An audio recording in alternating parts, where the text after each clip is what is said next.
Hai sahabat, kembali lagi dengan saya Mas Ulu Kutuk hanya di kabar kemarin. Setelah liburan ke Babilonia, kali ini kita akan bahas sejarah bangsa kita sendiri sahabat.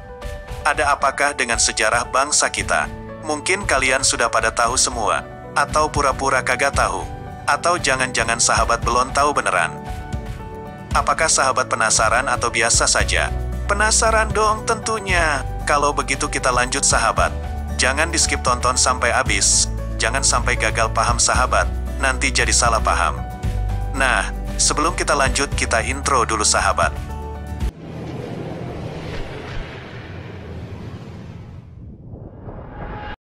Hai guys, ayo berpikir jernih. Nyatanya hidup gak kayak drama Korea. Jen, ini Kisah cintanya gak seunyu yang kamu tonton. Ngarep langsung baik hati sampai bikin kamu meleleh. Sebelumnya jangan lupa ya bro, di share, like, comment, and subscribe. Kalau yang sudah subscribe saya doakan, rezekinya lancar, sehat dan sukses selalu.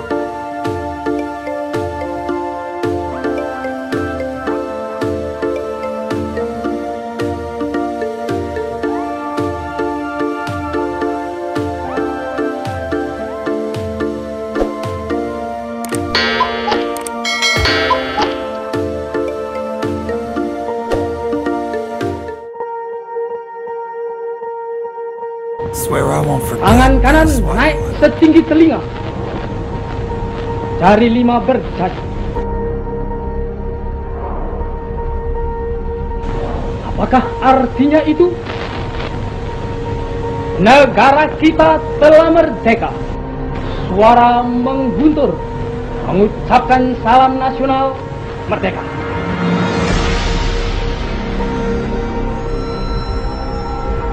Dan kita siap sedia mempertahankannya, walau dengan jalan yang bagaimanapun juga.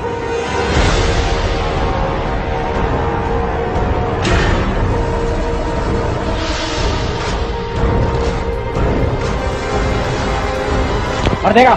Pembantaian di Indonesia, tahun 1965 sampai tahun 1966. Di mana peristiwa pembantaian terhadap orang-orang yang dituduh komunis di Indonesia pada masa setelah kegagalan kudeta gerakan tanggal 30 September, G30 SPKI. Sebagian besar sejarawan sepakat bahwa setidaknya 500.000 orang dibantai. Suatu komando keamanan angkatan bersenjata memperkirakan antara 450.000 sampai 500.000 jiwa dibantai.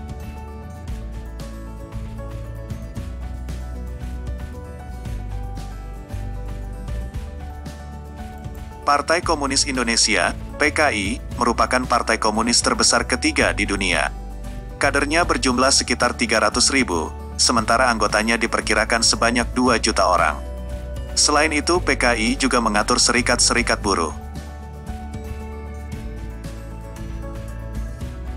Dukungan terhadap kepresidenan Soekarno bergantung pada koalisi Nasakom, antara militer, kelompok agama, dan komunis. Perkembangan pengaruh dan kemilitanan PKI, serta dukungan Soekarno terhadap partai tersebut, menumbuhkan kekhawatiran pada kelompok muslim dan militer. Ketegangan mulai menyelimuti perpolitikan Indonesia pada awal dan pertengahan tahun 1960-an. Upaya PKI untuk mempercepat reformasi tanah menggusarkan tuan-tuan tanah dan mengancam posisi sosial para kiai.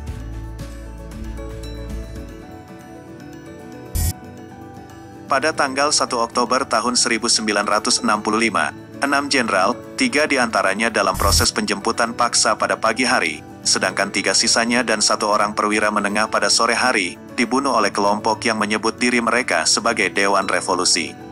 Namun Soeharto menamai gerakan Dewan Revolusi tersebut sebagai gerakan tanggal 30 September. Walau fakta sejarahnya aksi penjemputan paksa dilakukan pada jam 4 pagi tanggal 1 Oktober tahun 1965, maka pemimpin-pemimpin utama militer Indonesia tewas atau hilang, sehingga Soeharto mengambil alih kekuasaan angkatan bersenjata, yang dilakukan atas inisiatif sendiri tanpa berkoordinasi dengan Presiden Soekarno selaku pemangku jabatan Panglima tertinggi menurut undang-undang dalam struktur komando di tubuh APRI. Pada tanggal 2 Oktober, ia mengendalikan ibu kota dan mengumumkan bahwa upaya kudeta telah gagal. Angkatan bersenjata menuduh PKI sebagai dalang peristiwa tersebut. Pada tanggal 5 Oktober, jenderal-jenderal yang tewas dimakamkan. Propaganda militer mulai disebarkan dan menyerukan pembersihan di seluruh negeri. Propaganda ini berhasil meyakinkan orang-orang Indonesia dan pemerhati internasional bahwa dalang dari semua peristiwa ini adalah PKI. Penyangkalan PKI sama sekali tidak berpengaruh, maka ketegangan dan kebencian yang terpendam selama bertahun-tahun pun meledak.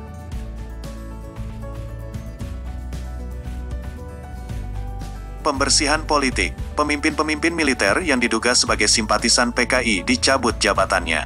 Majelis Permusyawaratan Rakyat sementara dan Kabinet 100 Menteri dibersihkan dari pendukung-pendukung Soekarno. Pemimpin-pemimpin PKI segera ditangkap, bahkan beberapa dibunuh pada saat penangkapan.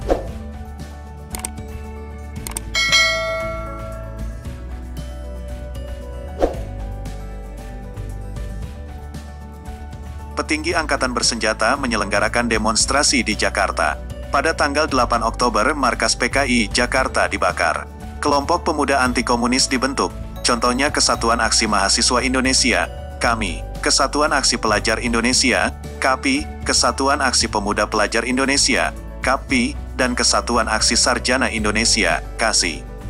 Di Jakarta dan Jawa Barat, lebih dari 10.000 aktivis dan petinggi PKI ditangkap, salah satunya Pramudia Anantatur.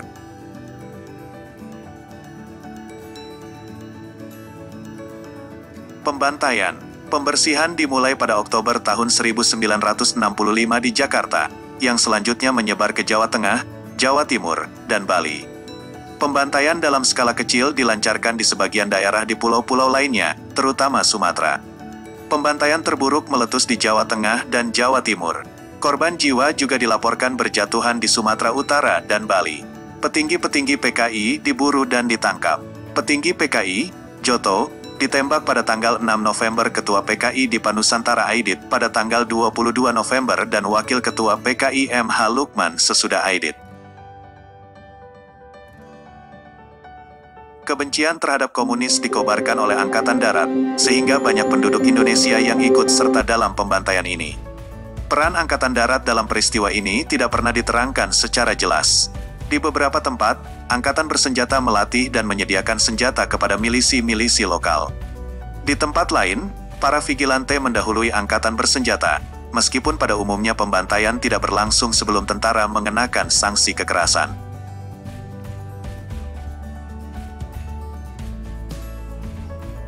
Di beberapa tempat, milisi tahu tempat bermukimnya komunis dan simpatisannya, sementara di tempat lain tentara meminta daftar tokoh komunis dari kepala desa.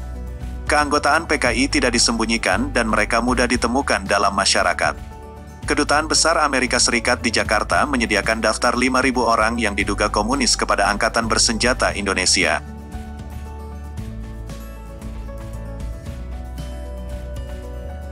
Beberapa cabang PKI melancarkan perlawanan dan pembunuhan balasan, tetapi sebagian besar sama sekali tidak mampu melawan. Tidak semua korban merupakan anggota PKI. Seringkali cap PKI diterapkan pada tokoh-tokoh Partai Nasional Indonesia, PNI, yang beraliran kiri. Dalam kasus-kasus lainnya, para korban merupakan orang-orang yang hanya dituduh atau diduga komunis.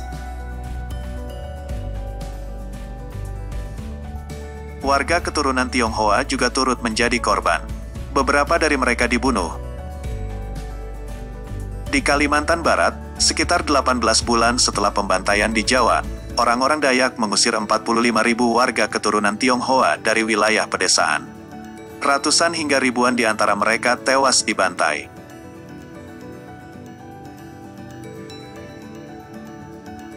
Metode pembantaian meliputi penembakan atau pemenggalan dengan menggunakan pedang Jepang. Mayat-mayat dilempar ke sungai, hingga pejabat-pejabat mengeluh karena sungai yang mengalir ke Surabaya tersumbat oleh jenazah. Di wilayah seperti Kediri, Gerakan Pemuda Ansor Nahdlatul Ulama menyuruh orang-orang komunis berbaris. Mereka lalu menggorok leher orang-orang tersebut, lalu jenazah korban dibuang ke sungai. Pembantaian telah mereda pada Maret tahun 1966, meskipun beberapa pembersihan kecil masih berlangsung hingga tahun 1969. Penduduk Solo menyatakan bahwa meluapnya Sungai Bengawan Solo yang tidak biasa pada Maret tahun 1966 menandai berakhirnya pembantaian.